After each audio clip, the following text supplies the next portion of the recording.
কোন ব্যক্তি যদি ফজরের নামাজ পড়ে ওই ব্যক্তি আল্লাহর জিম্মায় চলে যায়, ফালা ইউতবিআন্নাকুমুল্লাহু বিশাইইম মিন জিম্মাতিহি, নবী বলেন কিয়ামতের ময়দানে তোমাদেরকে যেন আল্লাহর জিম্মার ব্যাপারে প্রশ্ন না করেন। এর মানে কোন ব্যক্তি যদি ফজর পড়ে ওই ব্যক্তি আল্লাহর জিম্মায় চলে যায়, কিয়ামতের ময়দানে যেন আল্লাহ বলেন এই প্রশ্ন না করে, আমার অমুক বান্দা ফজর পড়লো, তুমি কেন তার উপর জুলুম করলা? একজন ফজর পড়ছে, ওর উপর আপনি জুলুম করছেন। কিয়ামতের মাঠে আল্লাহ আপনাকে জিজ্ঞাসা করবে, আচ্ছা আমার যেই বান্দা ফজর পড়লো ওর উপর তুমি কেমনে জুলুম করলা? সে না আমার জিম্মায় ছিল, তুমি তার উপরে জুলুম করেছো, অথচ আমার বান্দা ফজর পড়ছে, ফজর পারের পর তুমি কেন জুলুম করলা? এই প্রশ্ন যেন তোমাদেরকে না করে। নবী বলেন কেউ ফজর পড়লে তার ব্যাপারে এমন আচরণ করবা না যে আল্লাহর কাছে মুখোমুখি হতে হয়। এজন্য ফজর পড়লে কেউ যদি ঝগড়া করতে আসে, বলবেন ভাই আমি ফজর নামাজ পড়ছি, ঝগড়া করার সময় নাই, আপনি চলে যান, আমি আল্লাহর জিম্মায় আছি, আমার ডিস্টার্ব করেন না। তাহলে ফজর যে আদায় করে কার জিম্মায় চলে যায়? আল্লাহর জিম্মায়। আল্লাহ আমাদের সকলকে বিশেষ করে ফজর, আসর, এশাই নামাজগুলা গুরুত্ব সহকারে আদায় করার তৌফিক দান করেন। আবু দাউদ শরীফের বর্ণনা, রাসূলুল্লাহ সাল্লাল্লাহু আলাইহি ওয়াসাল্লাম বলেন, ফজরের নামাজের এত মূল্য আল্লাহর কাছে, কোন ব্যক্তি যদি ফজরের নামাজ আদায় করে, ফজরের নামাজ যদি সে পড়ে সকালবেলা, বুখারীতেও আসছে, মুসলিম শরীফেও আসছে যে ফজরের নামাজ যে আদায় করবে এটা কি অন্ধকারে হাইটা যাওয়া লাগে কিনা বলেন? এশার নামাজ অন্ধকারে হাইটা যাইতে হয় কিনা? ক্বালা রাসূলুল্লাহ সাল্লাল্লাহু আলাইহি ওয়াসাল্লাম, আল্লাহ নবী বলেন, বাশশিরিল মাশাঈনা ফিজ যুলাম ইলাল মাসাজিদি বিন-নূরিত তাম্মি ইয়াউমাল কিয়ামাহ, যারা ফজরের নামাজে হেঁটে হেঁটে মসজিদে যায় আর এশার নামাজে অন্ধকারে মসজিদে যায়, এই মানুষগুলাকে কিয়ামতের ময়দানে পরিপূর্ণ নূরের সুসংবাদ জানায়া দাও। অন্ধকারে হাইটা ফজর আর এশায় মসজিদে যায়, এদেরকে নূরের সুসংবাদ জানায়া দাও। লোকমান হাকিম তার সন্তানরে কয়, ইয়া বুনাইয়া আকিমিস সালাহ, তুমি নামাজ কায়েম করবা। একটু পরে আমরা যারা ঘুমাবো, সহিহ বুখারীর বর্ণনা, ওই দিকের আওয়াজটা কমান ভাই, ওই দিকেরটা কমান, পিছন থেকে মাইক দেন নাই সামনে না? হ্যাঁ, ইদানিং কি যে এক সিস্টেমের মাইক শুরু হইলো বুঝলাম না। আসলে আমি তো এই বড় বড় মাহফিলে ওয়াজ করুন না হুজুর না, কিন্তু জানেন, হ্যাঁ বড় বড় এই যে বেশি মাইক দেয় না, আমি এই মাইকে ওয়াজ করুন না হুজুর না, বললাম ছোটো ছোটো জায়গায় ওয়াজ করুন না হুজুর। বড় মাইক কুত্তুগুলা দেয়, কি হয় না হয়, মনে হয় যে এই জায়গায় ওয়াজ হয়, আসলে আমি ওয়াজ করি, কিন্তু মনে হয় যে আরেক জায়গায় ওয়াজ হয়। তো ওয়াজ তো আমি করতেছি নাকি এই জায়গায় হয়? তো আমার তো মনে হইতেছে ওই জায়গার কারো কিছু শুনতেছি আমরা। কি আশ্চর্য, মাইক পিছন থেকে দুইটা দিবেন এইদিকে, সুন্দর, শেষ, আর কিচ্ছু লাগে না। না, কি বক্স বুকস আরো কত কিছু যে লাগান, এটি তো গজল গায়ে যারা হ্যাঁ না লাগে, এদিকে আমার লাগে, আমি গজল কই,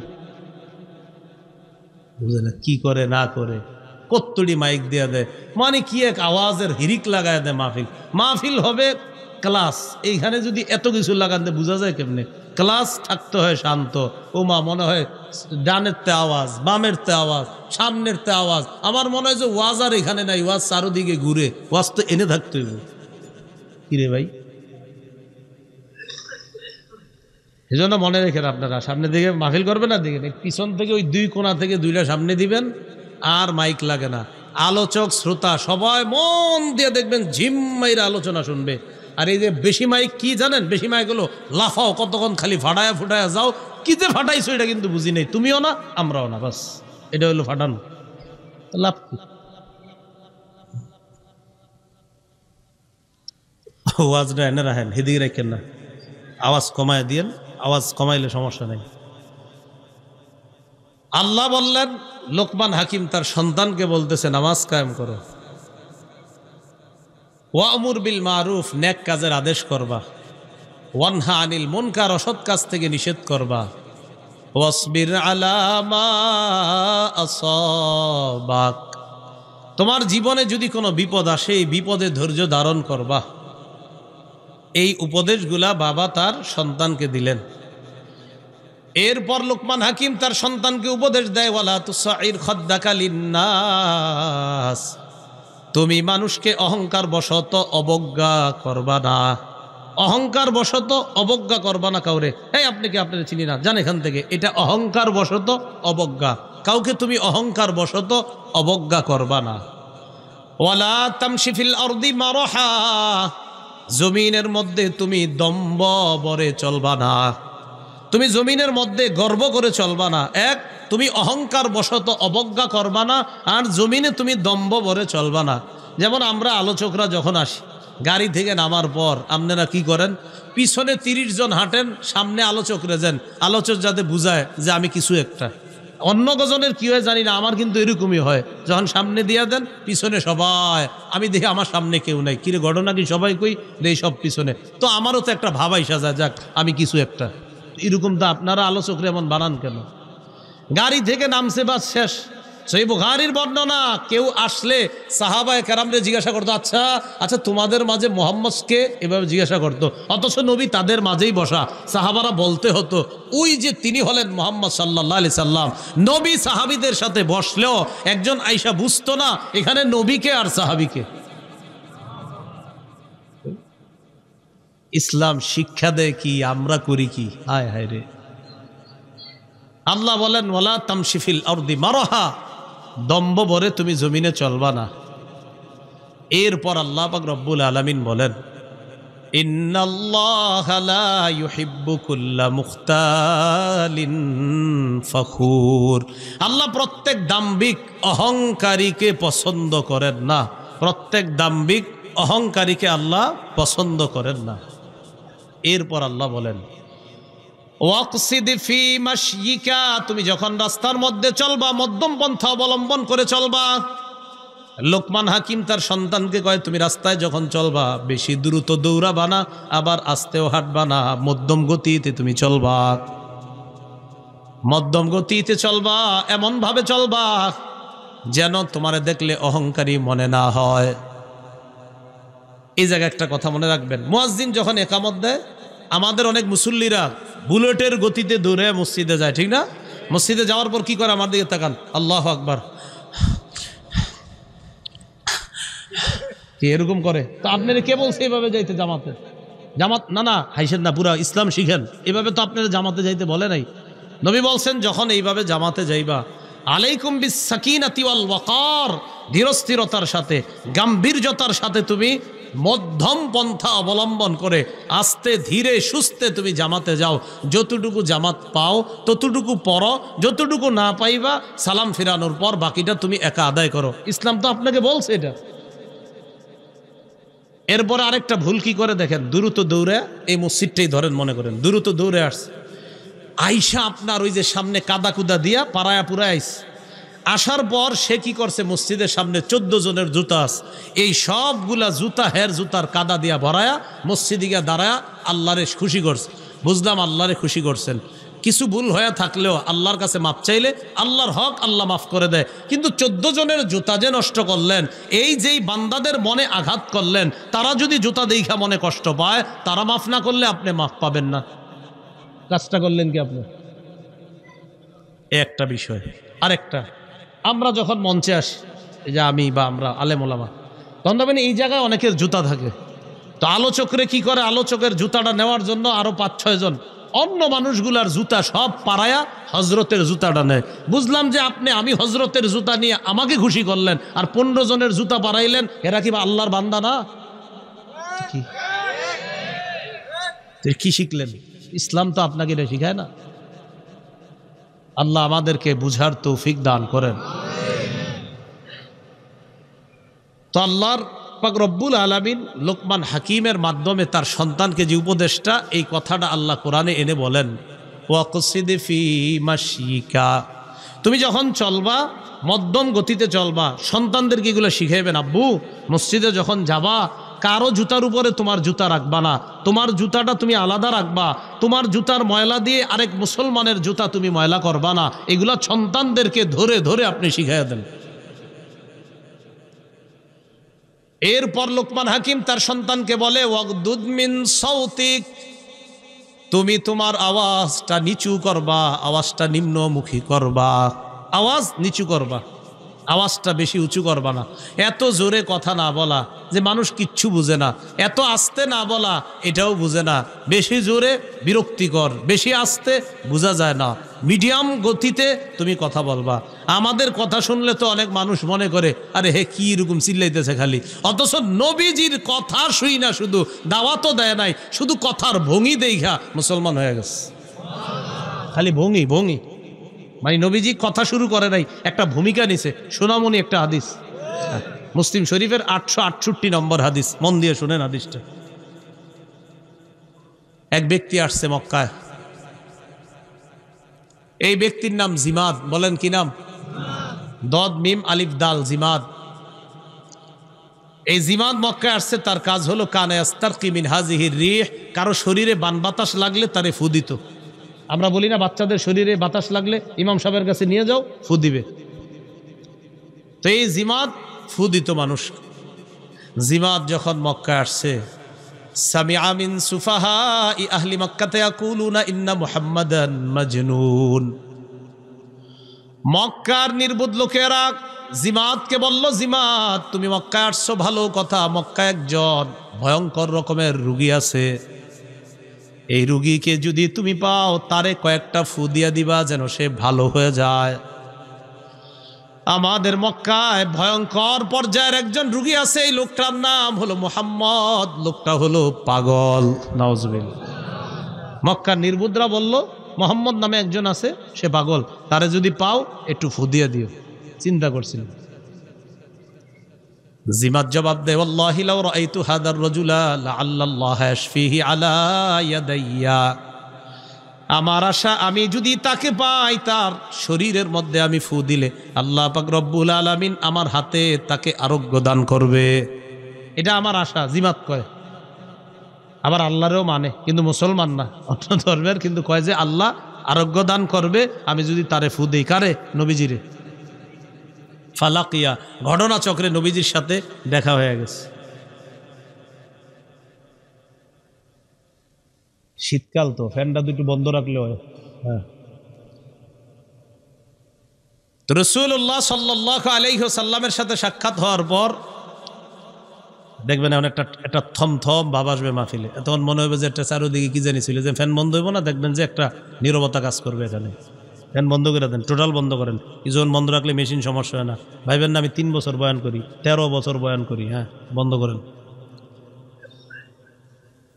জিমাদের সাথে নবীর সাক্ষাৎ। আওয়াজ হয় কিসে? ফোন করে, ও মেশিনের ভিতরে ফেন। আজীব মুশকিল ব্যাপার। হ্যাঁ, কোম্পানির বলে অবস্থা না। আমার বিষয়গুলো একটু বুঝছেন। আমি মানে কথা যখন কই না, কোনো আওয়াজ হইতে পারবো না। আমি একদিন ক্লাসে যাই, মাদ্রাসায় গিয়ে একদিন ক্লাসে বইবেন তো বুঝবেন, দেখবেন মনে হইব কেউ নাই, আসলে সবাই আছে সামনে, কিন্তু আপনার মনে হইব চারোদিকে কেউ নাই। মানে ওরা বুঝে যে এনে ঢুকলেই এখন উল্টা পাল্টা কিছু হইলে সমস্যা আছে। যদি এই জায়গায় আমি হাসতেছি, আসলে যে ভিতরে কি অবস্থা এটা আমি না জানি। তো জিমাদের সাথে নবীর সাক্ষাৎ হয়ে গেছে। সাক্ষাৎ হওয়ার পর রাসূলুল্লাহ সাল্লাল্লাহু আলাইহি ওয়াসাল্লামের সাথে যখন সাক্ষাৎ হয়েছে, জিমাদ আল্লাহ রাসূল সাল্লাল্লাহু আলাইহি সাল্লামকে বলে, তোমার সমস্যাটা আগেই জানছি আমি, তুমি টেনশন করো না। ইন্নী আরকি মিন হাযিহির রিহ, তোমার যে সমস্যা, এই সমস্যা আমি ফু দেই, আর ফু দিলে আমি আশাবাদী আল্লাহ তোমারে ভালো করবে। চিন্তা করছি নি, নবীজিরে বলতেছি।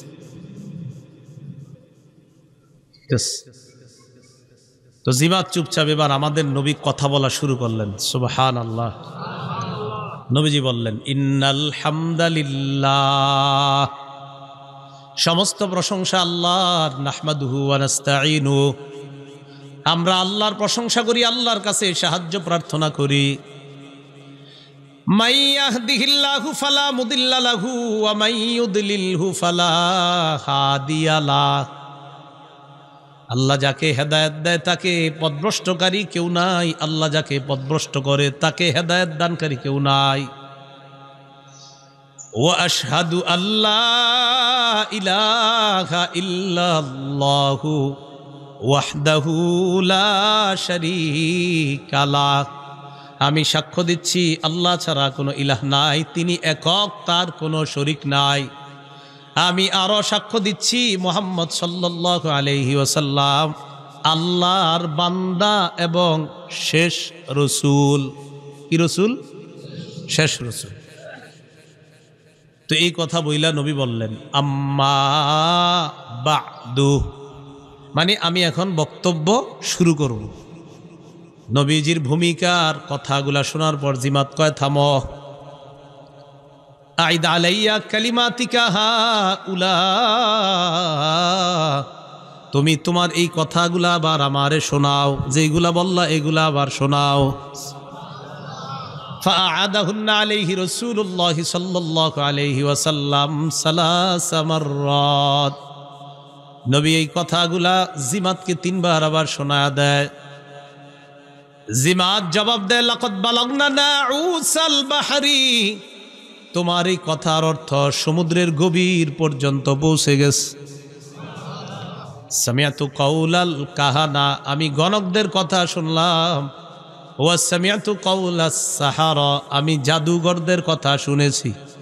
ওয়াল্লাহি মা সামিআতু মিসলা কালিমাতিকা হাউলা, আল্লাহর কসম তোমার এই কথার মতো এমন অর্থবোধক কথা আমার জীবনে শুনি নাই। ফু দিতেছ, কি দিতেছ? ফু। জিমাত কয় হাতিয়া দাকা উবাইয়াকা আলাল ইসলাম, হাতটা বাড়া দাও, এই মুহূর্তেই মুসলমান হয়ে যেতে চায়। দাওয়াত দিছিনি না, বলে নাই মুসলমান হও, নবী কিন্তু বলে নাই মুসলমান হও, খালি ভূমিকা নিছে, বক্তব্য এখনো শুরু করে নাই। ভূমিকার কথা শুই না, বাচন ভঙ্গি দেইখা মুসলমান হয়ে গেছে। একটু ভাবেন তো কি সুন্দর করে কথা কইতো। তা আমাদের নবীজি সাল্লাল্লাহু আলাইহি সাল্লাম এত সুন্দর করে কথা বলতেন। লোকমান হাকিম তার সন্তানরে কয় ওয়াকসিদ ফি মাশয়িকা ওয়াগদুদ মিন সাউতিক, তুমি মধ্যম গতিতে হাঁটবা, বেশি জোরে না, আস্তে না, আওয়াজ নিচু করে কথা বলবা, এত নিচু যে মানুষ বুঝে না, আবার এত জোরেও না শুনতে বিরক্তিকর, বরং এমন ভাবে যেটা শুনতে সাবলীল সুন্দর মনে হয়, এইভাবে তুমি কথা বলবা। আল্লাহ আমাদের সকলকে সন্তানদেরকে এই উপদেশগুলা যেন আমরাও দিতে পারি, আল্লাহ তৌফিক দান করেন। একজন বাবা তার সন্তানকে ইসলাম পালন করতে বলবে, বলেন জোরে, কি পালন করতে বলবে? ইসলাম। সূরা বাকারা 131 132 নম্বর আয়াত, আল্লাহ বলেন ইয ক্বালা লাহু রাব্বুহু আসলিম ক্বালা আসলামতু লিরাব্বিল আলামিন। ইব্রাহিম নবীর রব যখন বললেন আপনি আত্মসমর্পণ করেন, ইব্রাহিম নবী বললেন আসলামতু লিরাব্বিল আলামিন, আমি বিশ্বজগতের রবের সামনে আত্মসমর্পণ করলাম। এবার ইব্রাহিম নবী তার সন্তানদেরকে কি বলে দেখেন, ওয়াসা বিহা ইব্রাহিমু বানিহি ওয়া ইয়াকুব, ইব্রাহিম নবী আর ইয়াকুব নবী তাদের সন্তানদেরকে উপদেশ দেয়, ইয়া বানিয়া ইন্নাল্লাহা আস্তাফা লাকুমুদ্দিন, ও সন্তানরা, ইসলাম আল্লাহ তোমাদের জন্য নির্বাচন করেছেন, এই ধর্ম মানে ইসলাম আল্লাহ তোমাদের জন্য নির্বাচন করেছেন। তাহলে সবার মূল ধর্ম ইসলাম, বলেন সবার মূল ধর্ম মূলত কি? সব নবীরা ইসলামের দাওয়াত দিছে, বলেন সবাই, সব নবীরা কিসের দাওয়াত দিছে? এজন্য সব নবীরা তার জাতিকে ইসলাম পালন করতে বলছে। কোনো নবী ইয়াহুদি ছিল না, কোনো নবী খ্রিস্টান ছিল না, এই কথাটা মনে রাখবেন। আল্লাহ বলেন আম তাকুলুনা ইন্না ইব্রাহিমা ওয়া ইসমাঈলা ওয়া ইসহাক ওয়া ইয়াকুবা ওয়াল আসবাত কানু হুদান আও নাসারা, নাকি তোমরা বলো ইব্রাহিম, ইসমাঈল, ইসহাক, ইয়াকুব আর তার সন্তানরা ইহুদি ছিল অথবা খ্রিস্টান ছিল? ইহুদিরা কয় তারা ছিল ইহুদি, খ্রিস্টানরা কয় এই নবীরা ছিল খ্রিস্টান।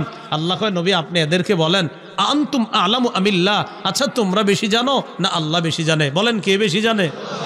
তো আল্লাহ বলতেছে এরা কি বলে, এরা আমার নবীদেরকে বলে ইহুদি, কেউ আমার নবীদেরকে বলে খ্রিস্টান। আল্লাহ বলে না, আমার সব নবীদের ধর্ম ইসলাম।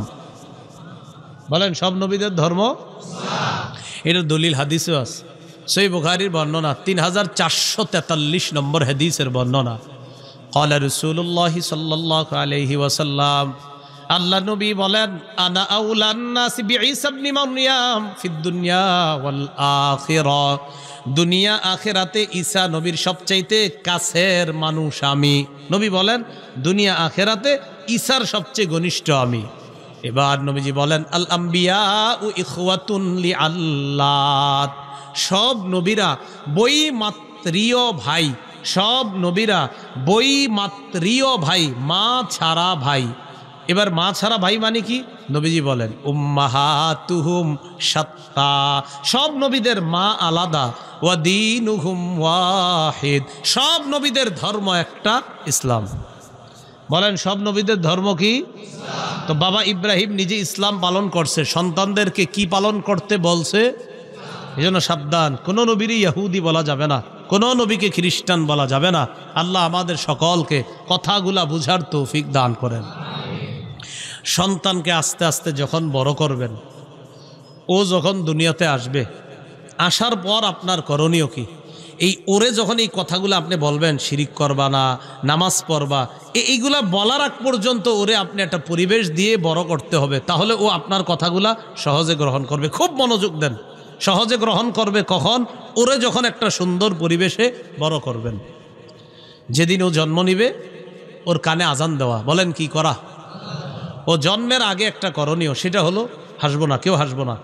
সহিহ বুখারীর বর্ণনা 6388 নম্বর হাদিসের বর্ণনা, হাদিসের অনুবাদে আমরা কেউ হাসবো না। রাসূলুল্লাহ সাল্লাল্লাহু আলাইহি সাল্লাম বলেন লাউ আন্না আহাদাকুম ইযা আরাতা আইয়াতিয়া আহলা, তোমাদের কেউ যখন তার বিবির কাছে যাওয়ার ইচ্ছে করে, তোমাদের কেউ যখন তার বিবির সাথে আল্লাহ প্রদত্ত বৈধ সম্পর্ক স্থাপনের নিয়ত করে, ফাকালা বিসমিল্লাহি আল্লাহুম্মা জান্নিবনাশ শাইতান ওয়া জান্নিবিশ শাইতানা মা রাযাকতানা, তখন এই দোয়াটা পড়বে, বিসমিল্লাহ, আল্লাহর নামে, আল্লাহ জান্নিবনাশ শাইতান, আমাদেরকে শয়তান থেকে দূরে রাখেন, ওয়া জান্নিবিশ শাইতানা মা রাযাকতানা, আল্লাহ আমাদেরকে যে সন্তান দিবেন এই সন্তান থেকেও শয়তানকে আপনি দূরে রাখেন। নবীজি বলেন ইন্নাহু ইয়ুকদ্দার বাইনাহুমা ওয়ালাদ, তাদের এই সম্পর্ক যেটা দোয়ার মাধ্যমে করছে সম্পর্কটা, এই সম্পর্কে যদি আল্লাহ কোনো সন্তান দেওয়ার ফায়সালা করেন, লাম ইয়াদুররুহু শাইতানুন আবাদা, এই সন্তানকে শয়তান কখনো কোনো ক্ষতি করতে পারবে না। তাহলে জন্মের আগে এই আমলের মাধ্যমে একটা সন্তান যেন দুনিয়াতে আসে। এবার সন্তানটা দুনিয়াতে যখন আসবে, আসার আগে মায়ের পেটে যখন থাকবে, ওই মাকে ভালো ভালো আমল করতে বলবেন, কোরআন তেলাওয়াত করতে বলবেন, মাকে ভালো চিন্তা চেতনা তার মাথায় দিয়ে দিবেন। রাসূল সাল্লাল্লাহু আলাইহি সাল্লামের মাথা থেকে পা পর্যন্ত যে বর্ণনাগুলো আছে, এই বর্ণনাগুলো ওই মায়ের সামনে রাখার চেষ্টা করবেন। শামাইলে তিরমিজি নামে একটা কিতাব আছে, কি নাম? শামাইলে তিরমিজি, এটার বাংলা বের হয়েছে। এটার বর্ণনার বিষয় হলো নবীর মাথা থেকে পা পর্যন্ত দেখতে কেমন, চুল মোবারক কেমন, চোখ কেমন, কান কেমন, নাক কেমন, সব এখানে আছে। যেমন সহিহ বুখারীর একটা বর্ণনা আছে 3547 নম্বর হাদিস। হযরত আনাস বলেন কানা রাসূলুল্লাহ সাল্লাল্লাহু আলাইহি ওয়াসাল্লাম রাবআতাম মিনাল কওম, নবীজি মাঝারি গড়নের ছিলেন, লাইসা বিত-তাওয়িল, বেশি লম্বা ছিলেন না, ওয়ালা বিল কাসির, বেশি খাটো ছিলেন না, মাঝারি ধরনের ছিলেন। এরপর হযরত আনাস বলেন লাইসা বি আদামা ওয়ালা বি আবিয়াদ আমহাকা, লাইসা বি আবিয়াদ আমহাকা ওয়ালা বি আদামা, নবীজি ধবধবে সাদা ছিলেন না, আবার একবারে টমাট মাটির কালারের ছিলেন না, আজহারুল লাউন, লাল লাল ভাব গোলাপি রঙের ছিলেন। এই রঙের। তো গর্ভবতী ওই যে নারী আছে, তাদের সামনে এই বর্ণনাগুলা দিয়ে বলবেন এগুলা পড়ো, ভারতের অমুক তমুককে কল্পনা না করে এগুলা কল্পনায় আনো। কি কথা বুঝে আসছে? তো এটা যখন পেটে সন্তান থাকবে, তখন ওই মায়ের কাছে এই বর্ণনাগুলা দেওয়া। আজকে আমার সংকলন করাও মিম্বরের আমানত প্রথম খণ্ড, এখানে ওরা মনে নিয়ে আসছে, এটা এখানে পাবেন। এটার মধ্যেও মাথা থেকে পা পর্যন্ত প্রথম খণ্ডের পুরা বর্ণনাগুলো আছে। থাকলে যদি ওদের কাছে থেকে থাকে আপনারা সংগ্রহ করে নেবেন। মিম্বরের আমানত প্রথম খণ্ড, একদম মাথা থেকে পা পর্যন্ত, নাক কেমন, চোখ কেমন, এগুলা কেমন, এই বর্ণনাগুলা এখানে দেওয়া আছে। পাশাপাশি সন্তানের অধিকারগুলাও এখানে স্পষ্টভাবে লেখা আছে। এইগুলা ওই মায়ের পেটে যখন সন্তানটা থাকবে, মাকে এই লেখাগুলা পড়তে দেন, কোরআন তেলাওয়াত করতে দেন, সন্তানের মধ্যে এটার একটা প্রভাব পড়বে, একটা প্রভাব সৃষ্টি হবে। কেন আপনি বুঝেন না? ইয়াহুদি সম্প্রদায় এদের মহিলাদের গর্ভে যখন সন্তান আসে ওই মহিলারা অঙ্ক করে। সাধারণত ইহুদি মহিলারা পেটে সন্তান আসলে বেশিরভাগ মহিলা কঠিন কঠিন অঙ্ক মিলায় পেটে সন্তান থাকলে। কেন? আর আমগো হাতে একটা জিনিস ধরাইয়া দিছে যে আমরা অঙ্ক মিলাই, তোমরা এটা দেখতে থাকো সারাক্ষণ। এবার সন্তান দুনিয়াতে আসার পর তার কানে আজান দেওয়া। বলেন কি করা? আবু দাউদ শরীফের বর্ণনা 5105 নম্বর হাদিস। আন উবাইদিল্লাহ ইবনে আবি রাফি' রাদিয়াল্লাহু তাআলা আন রাআইতু রাসূলুল্লাহি সাল্লাল্লাহু আলাইহি ওয়াসাল্লাম আযানা ফি উযুনিল হাসান ইবনে আলী ইবনে আবি তালিব রাদিয়াল্লাহু তাআলা আনহুমা হিনা ওয়ালাদাতু ফাতিমাতু বিস-সালাহ। আবু রাফে বলেন, আমি দেখছি হযরত হাসান যেদিন জন্ম নিছে মসজিদে মুয়াজ্জিন আজান যেইটা দেয় নামাজের আজান, নবীরে দেখছি অবিকল নবীজি ওই আজানটাই হাসানের কানের মধ্যে দিছে। তাহলে সন্তান দুনিয়াতে আসলে কি করা? আজান দেওয়া, নাকি ছবি তুলে ফেসবুকে দেওয়া? না, আজান দেওয়া। 1 2 তাহনিক করা। বলেন সবাই তাহনিক করা। কি করা? তাহনিক কাকে বলে? তাহনিক বলা হয় সন্তান হওয়ার পর এই সন্তানটা কোনো আল্লাহওয়ালার কাছে নিয়ে যাবেন। ওই আল্লাহওয়ালা খেজুর চাবাবে, চাবায়া খেজুরের সামান্য অংশ সন্তানের মুখের ভিতর উপরে এইভাবে লাগায়া দিবে, আর একটু থুতুও লাগায়া দিবে। সবাই বলেন আমার সাথে, এটাকে তাহনিক বলে। কি বলে? সহিহ বুখারীর বর্ণনা 5467 নম্বর হাদিস। এই হাদিসের মধ্যে আছে আন আবি মুসা রাদিয়াল্লাহু তাআলা আনহু قال ولد لي غلام فاتيت به النبي صلى الله عليه وسلم। আমার একটা সন্তান হইছে, আমি এই সন্তানকে নিয়ে আল্লাহ নবীর কাছে গেলাম। ফাহান্নাকাহু বিতামরা, আল্লাহ নবী আমার সন্তানটার মুখের মধ্যে খেজুর চাবায়া দিয়ে দিলেন, সামান্য খেজুর মুখে লাগায় দিস। ওয়াসাম্মাহু ইব্রাহিম, আমার সন্তানের নাম নবী ইব্রাহিম রেখে দিস। কি নাম রাখস? ইব্রাহিম। ওয়াদআ লাহু বিল বারাকা, নবী তার জন্য কল্যাণের দোয়া করছেন। সুম্মা দাফাহু ইলাইয়া, এরপর তাকে আমার কাছে দিছেন। ওয়াকানা আকবার ওয়ালাদি আবি মুসা, এটা ছিল আবু মুসার সবচেয়ে বড় সন্তান। এখন একটা সুন্নত শিখলাম এখানে, কি একটা হলো তাহনিক করা। ওই সন্তানের মুখের মধ্যে কোনো আল্লাহওয়ালা কিছু দিবেন, ওই যে আপনার খেজুরের এটা দেওয়া। আরেকটা শিখলাম, জন্মের দিন সন্তানের নাম রাখা জায়েজ আছে। জন্মের দিন সন্তানের নাম রাখা কি আছে? জায়েজ আছে। আকিকার দিনে রাখা, ওইটারও হাদিস আছে। আবার জন্মের দিনে রাখা যে জায়েজ, এটাও আমরা হাদিসে পাইলাম। সহিহ বুখারীর 5467 নম্বর হাদিস। সূরা আলী ইমরানের 36 নম্বর আয়াতেও আছে। ঈসা নবীর আম্মা মারিয়াম যেদিন জন্ম নিস, ঈসা নবীর নানি তার নাম রাখছে ইন্নী সাম্মাইতুহা মারিয়াম, আমি আমার কন্যার নাম রাখছি মারিয়াম। তাহলে জন্মের দিন সন্তানের নাম রাখা বৈধ, জায়েজ। এটা কোরআনেও আছে, হাদিসেও আছে। মনে থাকবেনি সবার কথাটা? আচ্ছা, এখন এইখান থেকে আরেকটা শিখছি, সন্তান হুজুরের কাছে নিছে না হুজুরের বাসায় আনছে? কোনটা কন? কারে নিছে? হুজুরের কাছে নিছে। তো আপনারা যদি কন ইমাম সাহেব রে গিয়ে হুজুর আসেন, হুজুর যে বলে আমার একটু কাজ আছে, তো ঠিক আছে তাহলে চাকরি ছেড়ে চলে যান। কি কথা বুঝে আসছিনি? তাহলে হুজুরে আনবেন না নিয়ে যাবেন? নিয়ে যাবেন। এটা কিন্তু আপনি বললেন না গিয়া যে হুজুর আপনি আমার বাসায় যাবেন না, তো এই মসজিদে থাকার দরকার নাই, আপনি চলে যান। হাদিস আপনারই শিখাইল কি, আর আপনি করেন কি? আপনি সন্তান নিয়ে যাবেন, হুজুরে আনবেন না। এ হলো আপনার 2 নাম্বার কথা। 3 নাম্বার, নতুন সন্তানরে দেখে অন্যরা দোয়া করা। বলেন কি করা? আবু দাউদ শরীফের বর্ণনা 5106 নম্বর হাদিস। আম্মা জান আয়েশা সিদ্দিকা রাদিয়াল্লাহু তাআলা আনহার বর্ণনা, কানা রাসূলুল্লাহি সাল্লাল্লাহু আলাইহি ওয়াসাল্লাম ইউতা বিসসিবিয়ান ওয়া কানা ইয়াদউ লাহুম বিল বারাকাহ। নবীজির কাছে শিশুদেরকে আনা হতো, নবী তাদের জন্য বরকতের দোয়া করতেন। বলেন সবাই, কোনো শিশুরে কোলে নিয়ে আমরা কি করব? তার জন্য বরকতের দোয়া, নাকি ছবি তুলব? কি করব? বরকতের দোয়া করব। আল্লাহ আমাদেরকে এই সুন্নাহগুলা পালন করার তৌফিক দান করেন। 4, শিশু সন্তানের কান্নাকে গুরুত্ব দেওয়া। ও যদি কান্না করে, ওর কান্নাটা গুরুত্ব দিবেন। আল্লাহু আকবার। নামাজে দাঁড়াইছে মা, দাঁড়ানোর পর একটা সূরা নিছে, বড় সূরা, কথার কথা আপনার ওয়াদ্দুহা ওয়াল্লাইলি ইযা সাজা মা ওয়াদ্দাআকা রাব্বুকা ওয়া মা ক্বালা। এটা কিন্তু ওই কুল হু আল্লাহ ফালাক নাসের চেয়ে তুলনামূলক একটু বড়। তো মা নিয়ত করছে বড় সূরাটা পড়বে, ইতিমধ্যে বাচ্চা চিৎকার দিয়ে উঠছে। তখন মায়ের কর্তব্য এই ছোট 3 আয়াত দিয়ে প্রথম রাকাত শেষ করা, দ্বিতীয় রাকাতে আবার ছোট 3 আয়াত অথবা বড় 1 আয়াত পইরা দ্বিতীয় রাকাত পইরা এরপরে নামাজ যত রাকাত হয় 3 রাকাত ওয়ালা হলে 3 রাকাত, 4 রাকাত হলে 4 রাকাত নামাজ শেষ করে বাচ্চার কান্না তাড়াতাড়ি থামানো। এটা বাচ্চা এই অধিকার আপনার কাছে পাও না যে তুমি নামাজ তাড়াতাড়ি শেষ করে আমারে কোলে নাও, আমি সমস্যা আছি, এই অধিকার বাচ্চা আপনার কাছে পায়। দলিল সহিহ বুখারীর 868 নম্বর হাদিস। ক্বালা রাসূলুল্লাহ সাল্লাল্লাহু আলাইহি ওয়াসাল্লাম, নবীজি বলেন, ইন্নী লা আকুমু ইলাস সালাহ ওয়া আনা উরিদু আন উতাওবিলা ফিহা। নবীজি বলেন, আমি নামাজে দাঁড়াই, দাঁড়ানোর পর আমি নিয়ত করি লম্বা কেরাত পড়ব।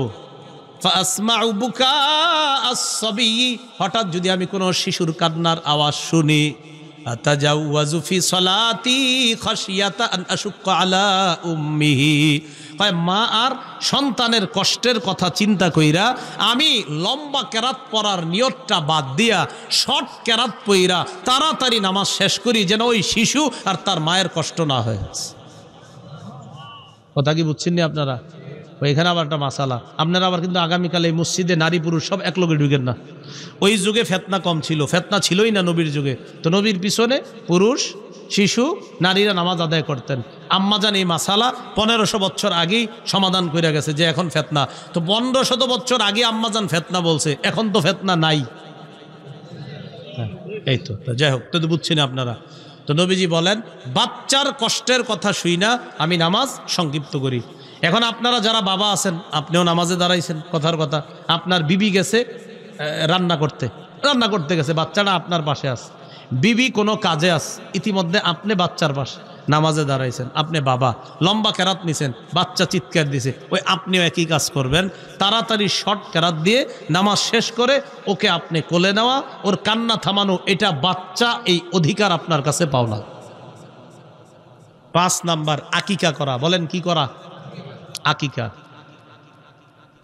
বাইহাকি শরীফ হাদিসের কিতাব 19760 নম্বর হাদিস। ক্বালা রাসূলুল্লাহ সাল্লাল্লাহু আলাইহি ওয়াসাল্লাম, ইন্নাল ইয়াহুদা তাউক্কু আনিল গুলাম ওয়ালা তাউক্কু আনিল জারিয়া। ইহুদিরা ছেলের পক্ষ থেকে আকিকা করে, মেয়ের পক্ষ থেকে আকিকা করে না। ইহুদিরা শুধু ছেলের আকিকা করত, মেয়ের আকিকা করত না। নবীজি ইসলামের মধ্যে নারীর সম্মান বাড়ায়া দিলেন। আল্লাহ নবী বললেন, উক্কু আনিল গুলামি শাতাইন, ছেলের পক্ষ থেকে 2টা পশু আকিকা করবা, ওয়া আনিল জারিয়াতি শাতান, মেয়ের পক্ষ থেকে 1টা পশু আকিকা করবা। ইহুদিরা মেয়ের আকিকাই করতো না, ইসলাম আইসা মেয়ের আকিকা চালু করলো। ইসলাম নারীর সম্মান কমাইলো না বাড়াইলো? বাড়াইছে। আকিকা 7ম দিনে করা। জোরে বলেন, কততম দিনে? নাসাই শরীফের বর্ণনা 4220 নম্বর হাদিস। আন সামুরাত ইবনে জুনদুবিন রাদিয়াল্লাহু তাআলা আনহু قال قال رسول الله صلى الله عليه وسلم كل غلام رهين بعقيقته تذبح عنه يوم السابع। প্রত্যেকটা নবজাতক তার আকিকার সাথে আবদ্ধ, 7ম দিনে পশু জবাই করা হবে। ওয়ায়ুহলাকু রাসুহু, তার মাথা মুন্ডন করা হবে। ওয়ায়ুসাম্মা, তার নাম রাখা হবে। তাহলে আকিকা করা, মাথা মুন্ডন করা, 7ম দিনে নাম রাখা। আলেম ওলামা যারা আছেন আপনারা চুপ থাকবেন, অন্যরা বলেন 7ম দিনে নাম রাখা, এটা হাদিসে পাইলাম। আর জানি কোন দিনে নাম রাখারও বৈধতা আছে? মাশাআল্লাহ, ওই যে 1ম দিনে। তাহলে বোঝা গেল ক্লাস মোটামুটি ভালো চলতেছে আমাদের। তাহলে 1ম দিনে নাম রাখা এটাও আছে, বুখারীতেও আছে, কোরআনেও আছে। আবার 7ম দিন আকিকার দিনে নাম রাখা, এটাও আমরা পেয়ে গেলাম। তো আমরা 7ম দিনের 3টা সুন্নত পাইছি। কয়টা? 3টা। পশু জবাই, মাথা মুন্ডন, নাম রাখা। পশু জবাই, মাথা মুন্ডন করা, নাম রাখা। পশু জবাই করতে গিয়ে কুসংস্কার করা যাবে না। সবাই বলেন, কি করা যাবে না? কুসংস্কার। আবু দাউদ শরীফের 2843 নম্বর হাদিস। রসুল এক সাহাবী বলেন, কুন্না ফিল জাহিলিয়াতি ইযা বুলিদা লি আহাদিনা গুলাম যাবাহা শাতান। জাহিলি যুগে আমাদের কারো যখন সন্তান হইতো, পশু জবাই করত, করার পর লাতা খরাসাহু বিদামিহা, ওই পশুর রক্ত তার মাথার মধ্যে মাইখা দিত। পশুর রক্ত মাথায় মাইখা দিত। ফালাম্মা জা আল্লাহু বিল ইসলাম, ইসলাম যখন আসলো, কুন্না নাজবাহু ওয়া নালতাকুহু বিজ্জাফরান, ইসলাম আসার পর সন্তানের পক্ষ থেকে আমরা পশু জবাই করি আর তার মাথায় জাফরান মাইখা দিই। বলেন কি মাখি? জাফরান। এখন আমাদের বাংলাদেশের সন্তানদের মাথায় জাফরান মাখবেন কিনা এটা ডাক্তারের সাথে পরামর্শ করবেন, কারণ আমাদের দেশের আবহাওয়ার একটা ব্যাপার আছে। এটা শীতের আবহাওয়া, গরমের আবহাওয়া, 6 ঋতুর দেশ। সৌদি আরবের আবহাওয়ার সাথে তো আমাদেরটা মিলানো যাবে না। এই জন্য এখানে আপনি জাফরান মাথায় দিবেন কিনা খালি আজকে শুই না কালকে গিয়ে মাহা শুরু করেন না, কিন্তু এটা ডাক্তারের সাথে পরামর্শ করে নেবেন। কি কথাগুলো বুঝে আসছে সবার? আচ্ছা, তাহলে আকিকাকে কেন্দ্র করে কুসংস্কার করব না, বলেন ইনশাআল্লাহ। আকিকার গোস্ত সবাই খাবেন, বাবা খাবে, মা খাবে, দাদা খাবে, দাদি খাবে, নানা খাবে, নানি খাবে। এমনকি যার আকিকা করছেন ওটার জন্য ফ্রিজে রেখে দিবেন, বড় হইলে খাওয়াই দিবেন। বুঝেন নাই? মানে এলাকার কিতাবগুলোতে লেখা আছে, কোথায় কিছু এলাকার কিছু কিতাবে লেখা আছে যে আকিকার গোস্ত খাওয়া যায় না। এই কিতাবটা আমি এখনো পাই নাই। তো হ্যাঁ, এরকম লেখা থাকে। তো এরকম এগুলা আল্লাহ জানে কি কোনো গাছে টাছে লেখা আছে কিনা, না কই থেকে পায় এই কথা। আকিকার গোস্ত সবাই খাবেন। কোরবানির গোস্ত যেমন নিজে খান অন্যরে দেন, আপনি এরকম করবেন আকিকার গোস্ত নিজে খাবেন অন্যরে দিবেন। কি আশ্চর্য কথা! আল্লাহ আমাদেরকে আমল করার তৌফিক দান করেন। এইগুলো আকিকার কথা, পশু জবাই করা। আকিকার দিনে দ্বিতীয় সুন্নতটা হলো মাথা মুন্ডন করা। মাথা যখন মুন্ডন করবেন, সপ্তম দিনের যে মুন্ডন করলেন এই চুলটা একটা টিস্যুর মধ্যে বা একটা পলিথিনে বা একটা ছোট্ট ব্যাগে রেখে দিবেন। মা বোনরা যারা আলোচনা শুনছেন স্বামীরে মনে করাই দিবেন বিষয়টা। এই চুলটা নিয়ে বাজারে গিয়ে স্বর্ণকারের দোকানের ছোট ছোট 2টা পাল্লা আছে দেখবেন, এক পাল্লায় চুল রাখবেন, আরেক পাল্লায় রূপা রাখবেন। এই চুল পরিমাণ রূপা অথবা রূপার সমপরিমাণ টাকা আল্লাহর রাস্তায় অথবা যারা সৎকা খাওয়ার যোগ্য তাদেরকে সৎকা করে দিবেন। কি বুঝে আসছিনি? বেশি হবে না দাম। 1 বছর আগে 800-1000 হইতো, এখন হয়তো 1200-1500 হইতে পারে যদি রূপার দাম বাড়ে। এতটুকুই হবে, বেশি হবে না। 7 দিনের চুলের রূপা, এটার পরিমাণ রূপা বেশি হবে না, আপনি মাইপা দিবেন। তিরমিজি শরীফের 1519 নম্বর হাদিস, ফাতেমা রাদিয়াল্লাহু তাআলা আনহাকে রাসূল বললেন সাল্লাল্লাহু আলাইহি সাল্লাম, ইহলিকি রাসা ফাতেমা, হাসানের মাথার চুলগুলা মুন্ডন করবা। ওয়া তাসাদ্দাকি বিজিনাতি শারিহি ফিদ্দাতা, হাসানের মাথার চুল পরিমাণ রূপা আল্লাহর রাস্তায় সদকা করে দিবা। হযরত আলী বলেন, ফাওয়াজানতুহু, আমি হাসানের মাথার চুল ওজন করলাম, ফাকানা ওয়াজনুহু দিরহামান আও বা'দা দিরহাম, হাসানের চুলের পরিমাণ হলো 1 দিরহাম অথবা 1 দিরহামের কাছাকাছি। এখন আসেন, মুন্ডন করতে গিয়ে এক অংশ মুন্ডন করা, আরেক অংশ রেখে দেওয়া। কিছু চুল কামাইলেন, কিছু রেখে দিলেন। আমার সাথে সবাই বলেন, এটাকে কাজা বলে। কি বলে? কাজা। বলেন কাজা। কফ জা আইন, কি বলে? কাজা। এই কাজ করবেন না, এক অংশ কামায় আরেক অংশ রেখা দেয়। ইবনে মাজাহ 3637 নম্বর হাদিস, আন আব্দুল্লাহ ইবনে উমর রাদিয়াল্লাহু তাআলা আনহুমা নাহা রাসূলুল্লাহ সাল্লাল্লাহু আলাইহি ওয়াসাল্লাম আনিল কাজা, আল্লাহ নবী কাজা করতে নিষেধ করেছেন। ছাত্ররা প্রশ্ন করলেন, মাল কাজা, কাজা কাকে বলে? আব্দুল্লাহ ইবনে ওমর জবাব দিলেন, আইয়ুহলাকা মিন রাসিস সাবিয়্যি মাকান ওয়া ইউতরাকা মাকান, কাজা বলা হয় মাথার কিছু অংশের চুল মুন্ডন করা, কিছু অংশ রাইখা দেওয়া, এটাকে বলা হয় কাজা। কিছু চুল মুন্ডন, কিছু রাখা, এটাকে বলেন কি বলে? কাজা। নবীর যুগে এক পিচ্চির মাথা দেখে এরকম কাজা করা। রাসূল ওই ছোট শিশুটাকে ডাক দিলেন। সহিহ বুখারীর আবু দাউদের বর্ণনা 4195 নম্বর হাদিস। এই হাদিসের মধ্যে আসছে, আন আব্দুল্লাহ ইবনে উমর রাদিয়াল্লাহু তাআলা আনহুমা আন্না রাসূলুল্লাহ সাল্লাল্লাহু আলাইহি ওয়াসাল্লাম রাআ সাবিয়্যা, নবী একটা ছোট শিশুকে দেখছে। কদ হুলিকা বাদু শাহরিহি ওয়া তুরিকা বাদু, কিছু চুল কামানো হয়েছে আর কিছু চুল রেখে দেওয়া হয়েছে। তো নবীজি দেইখা পরিবারের ডাক দিছে, এইদিকে আসো, কি করছো এটা মাথার মধ্যে? ইহলিকুহু কুল্লাহ আও ইতরুকুহু কুল্লাহ, হয়তো সব চুলগুলা ফালায়া দাও, না হয় কিছু অংশ ফালাও আর কিছু রাখো, এটা করবা না। হয়তো সব ফালাও, না হয় সব রাখো। হয়তো পুরা চুল রেখা দাও, না হয় পুরা চুল ফালায়া দিবা। কিছু রাখো আর কিছু ফালাও, এমনটা করবা না। কিন্তু আফসোসের বিষয়, বর্তমান যুগে দেখবেন আমাদের দেশে, বিশেষ করে এশিয়া মহাদেশের অনেকেই বিভিন্ন খেলোয়াড়ের চুলের সাথে মিল রাইখা 25-30 বছরের শিশুরাও এরকম, কারা? শিশুরাই তো, যুবক হইলে তো এরকম এরকম আপনার আনকমন সেন্সের কাম করতো না। 25 বছর 30 বছরের শিশুরা এই মাথার কিছু অংশ কামায়, কিছু অংশ রাখে। এরে আপনি সেলুনে নিয়ে যাবেন, নিয়ে এসে বলবেন ভাই তোমার হাদিস পড়ে শোনাই, হাদিস তো আছে, এটা করা নিষেধ, তুমি আগে সেলুনের আয়নাটার দিকে একটু তাকাও। তো হে তাকাবে, তাকানোর পর বলবে তুমি রুচিরে জিজ্ঞাসা করো যে রুচি আমার কি এটা ঠিক হয়েছে, তুমি একটু জিগাও তো কেমন দেখা যায় তোমারে, আপনি রাখুন এটা কেমন দেখা যায়।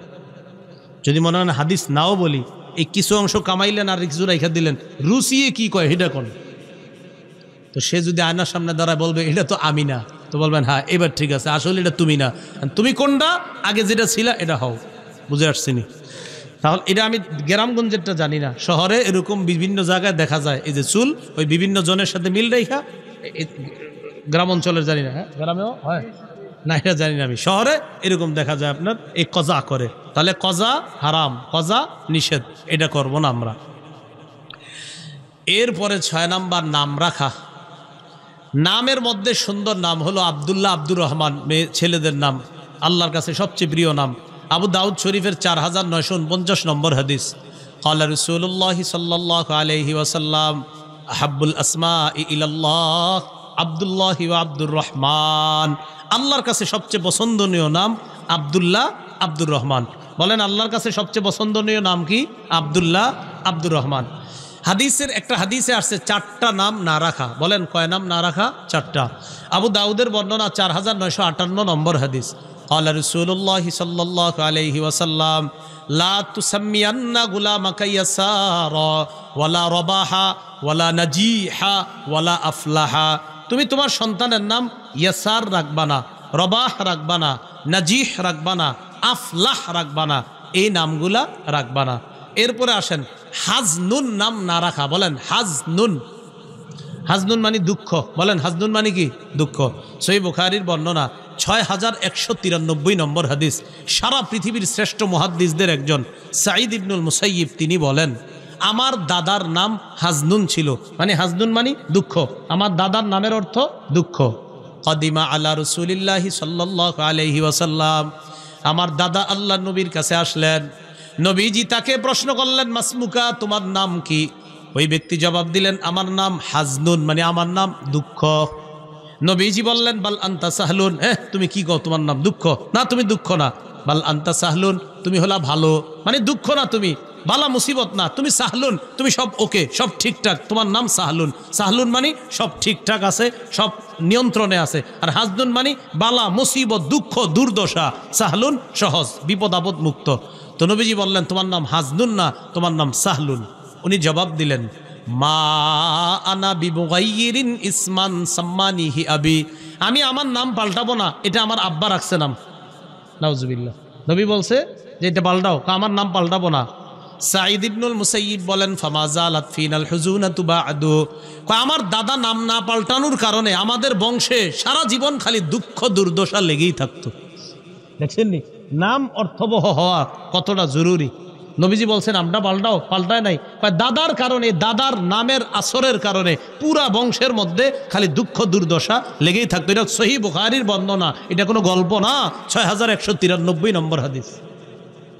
তাহলে অর্থবহ সুন্দর নাম দরকার আসেনি, এই অর্থবহ নাম রাখা। মুয়াত্তা মালিকের একটা বর্ণনা, কিতাবুল ইস্তিজান বাবু মা ইকরাহু মিনাল আসমা, অনুমতি চাওয়া একটা অধ্যায় আছে। এই অধ্যায়ের মধ্যে একটা শিরোনাম আছে যেই নাম রাখা যাবে না। রসুল সাল্লাল্লাহু আলাইহি সাল্লাম একটা দুধের উটনির পাশ দিয়ে গেছে। নবী আচ্ছা কে পারবে এটা দহন করতে, এই দুধ দহন করতে কে পারবে? একজন দাঁড়ায় কয় হুজুর আমি। নবী কয় মাসমুকা, তোমার নাম কি? কয় মুররা, আমার নাম মুররা। বলেন কি নাম? মুররা অর্থ তিতা।